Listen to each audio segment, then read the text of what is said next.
Assalamualaikum warahmatullahi wabarakatuh. Kembali lagi di channel Story Horror. Di kisah kali ini masih ada sebuah cerita yang diambil dari akun Twitternya @netrasandikala.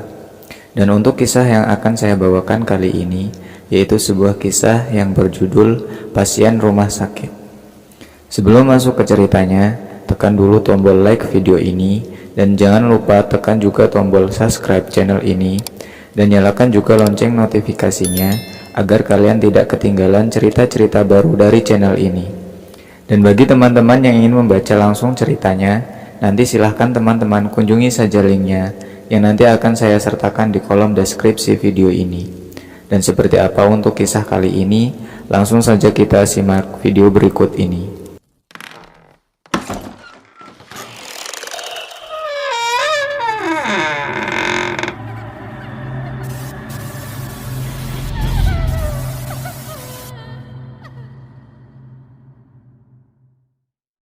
Rumah sakit. Apa sih yang ada di bayangan kalian tentang tempat satu ini? Memang aku sendiri tidak pernah merasa nyaman ketika harus bersinggungan dengan rumah sakit. Selain bau obat-obatan, suara erangan dari pasien juga sering membuatku tidak tenang. Tapi disinilah aku sekarang, terbaring lemah karena penyakit tipes yang kuderita. "Bapak, ada keluhan apa hari ini?" tanya seorang suster yang sedang mengecek kondisiku. Ya, memang nasib ketika bekerja di perantauan.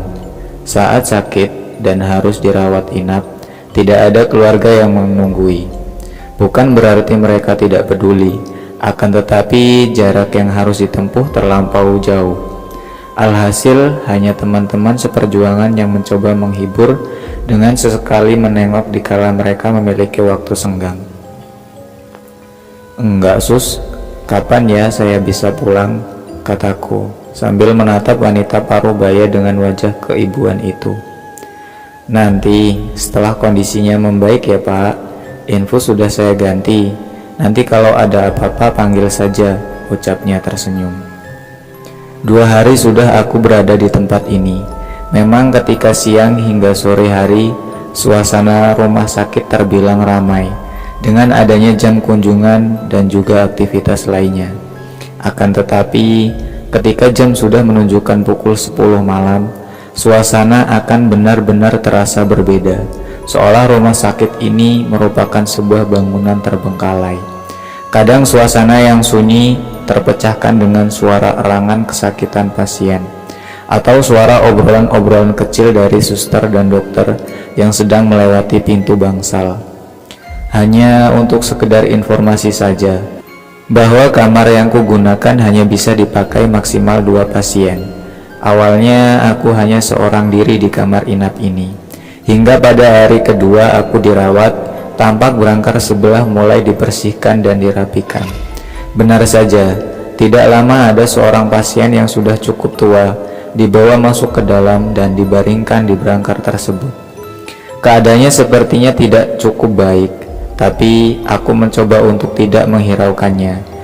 Malah justru aku merasa beruntung, setidaknya ada teman untuk menemaniku. Aku ingat, waktu malam pertama aku opname di tempat ini, kudapati keran air yang berada di kamar mandi tiba-tiba hidup, dan pintu yang terbuka dengan sendirinya. "Sendirian mas? Gak ada yang jagain?" ucap seorang ibu paruh baya yang membuyarkan lamunanku. "Enggak bu, maklum perantau," jawabku sopan walau dengan suara yang masih lirih karena kondisiku yang belum begitu bertenaga. Ibu-ibu itu mengangguk. "Nanti kalau ada apa-apa bilang saya." "Enggak apa-apa mas, saya Marni. Ini bapak saya sudah seminggu ini dia panas enggak turun-turun. Untung masih sempat dibawa ke sini," ucap Marni. "Iya bu, makasih. Saya Amir. Jadi bapak sakit apa bu?" tanyaku lebih lanjut. Setelah itu baru ku ketahui kalau memang bapak dari Bu Marni ini memiliki riwayat penyakit lambung akut. Tapi memang belum diketahui secara pasti kenapa kondisinya bisa drop seperti ini. Mereka masih menunggu hasil pemeriksaan. Tidak terasa waktu berlalu dengan cepat. Sore berganti menjadi malam. Aku sudah tertidur pulas karena efek obat yang kuminum. Tiba-tiba saja aku tersentak karena mendengar teriakan wanita. Kulihat Bu Murni berlari menuju pintu dan memanggil dokter di ruang jaga. Malam itu, setelah dilakukan pemeriksaan lebih lanjut, bapak dari Bu Murni dinyatakan meninggal dunia. Aku mencoba memejamkan mata dan tidak memikirkan hal lainnya. Suara tangis masih terdengar dari brangkar sebelah. Bahkan jenazahnya pun belum dipindahkan ke kamar mayat. Ada sedikit rasa takut yang muncul di dalam hatiku. Ingin sekali aku segera pergi dan beranjak dari tempat ini. Sudah beberapa waktu lalu jenazah dipindahkan ke kamar mayat. Ruangan yang kugunakan sekarang ini benar-benar terasa sepi. Tirai yang membatasi brangkarku dan brangkar sebelah entah kenapa masih terbuka. Seketika bulu kuduku meremang. Ketakutan menyelimutiku. Ingatan tentang tangis Bu Murni dan saat jenazah melintas di depanku begitu melekat di kepala. Tidak tahan dengan apa yang aku pikirkan, segera ku panggil suster. "Kenapa Pak?" ucap suster, sekali dia mengecek kondisi tubuhku dan juga infus berada di brangkar. "Sus, saya bisa pindah ruangan?" jawabku memelas. Suster seketika diam dan melihatku. "Maaf Pak, untuk saat ini belum bisa, dan ini sudah malam Pak. Bagian administrasi juga sudah tutup," ucapnya tersenyum. Kini dia mengerti kenapa aku memanggilnya buru-buru. Bukan karena keluhan dari penyakit yang sedang kuderita, tapi karena rasa takut yang semakin lama semakin besar menyelimutiku. Kembali aku mencoba untuk menutup mataku agar bisa tertidur. Jam masih menunjukkan pukul 1 dini hari, yang berarti subuh masih lama. Krek, suara derit brangkar seolah sedang dinaiki seseorang. Aku yang mendengar hal itu hanya bisa menahan nafas. Jantungku bertalu-talu sampai suaranya terdengar ke telinga.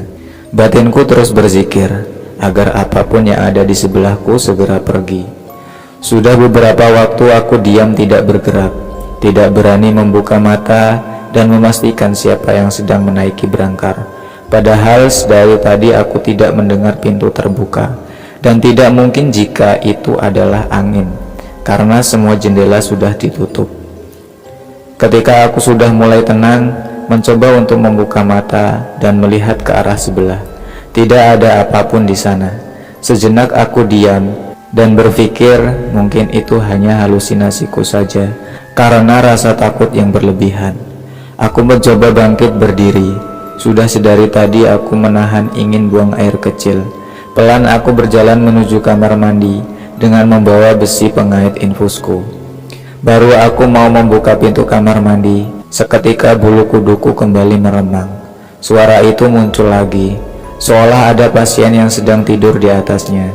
Tidak mau berpikir macam-macam, segera aku masuk ke dalam untuk menuntaskan hajatku. Sedikit lebih lama aku berada di dalam kamar mandi. Ada rasa ketakutan yang muncul saat hendak beranjak dari dalam kamar mandi. Aku masih merasa was-was.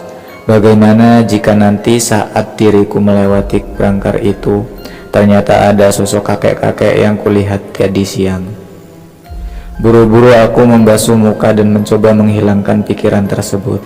Aku kembali berjalan menuju ranjang tidurku. Tidak kudapati seorang pun, bahkan brangkar sebelah juga masih kosong. Mungkin karena baru saja ada yang meninggal di atasnya, membuat suasana menjadi sedikit tidak enak. Rasanya ruangan ini begitu pengap dan menyesakkan. Saat sudah berada di brangkar yang kugunakan, segera kurebahkan badanku. Kembali aku mencoba untuk tidur, tetapi tetap saja mata ini tidak kunjung terlelap. Pikiran-pikiran liar masih saja hinggap di kepalaku. Tak henti-hentinya meminta untuk mengecek brangkar sebelah, seolah ingin memastikan bahwa di sana tidak ada apa-apa. Karena rasa penasaran yang tinggi, akhirnya aku membuka mata. Kulihat jam sudah menunjukkan pukul 2 dini hari. Suasana benar-benar sepi kali ini. Aku menghela nafas dalam-dalam dan menengok ke arah samping, menuju brangkar yang tadi siang dipakai oleh kakek-kakek itu.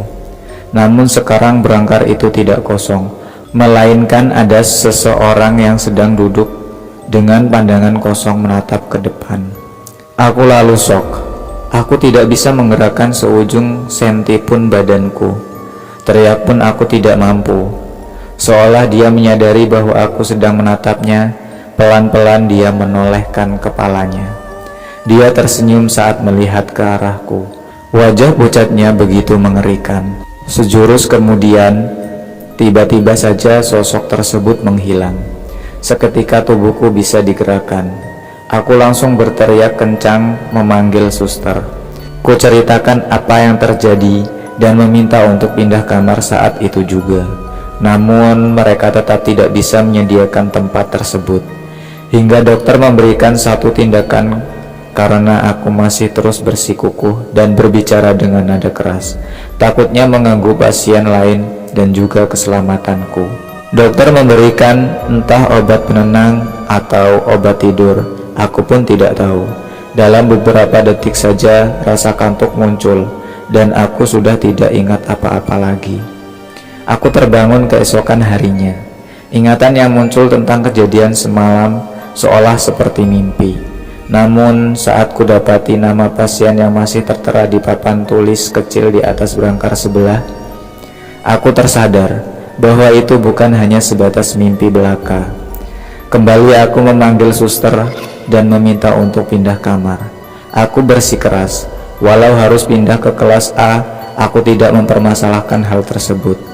Siang itu aku dipindahkan ke bangsal A dengan ruangan yang hanya bisa digunakan untuk satu pasien saja.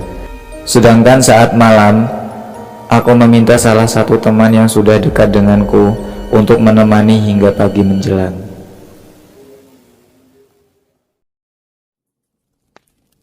Oke teman-teman, sekian untuk cerita kali ini. Semoga apa yang sudah saya sampaikan dalam kisah kali ini dapat dijadikan pelajaran untuk kita semua. Dan bagi teman-teman yang baru bergabung, jangan lupa untuk like, komen, share, serta subscribe channel ini. Dan nantikan kisah-kisah horor berikutnya tetap di channel Story Horror. Wassalamualaikum warahmatullahi wabarakatuh.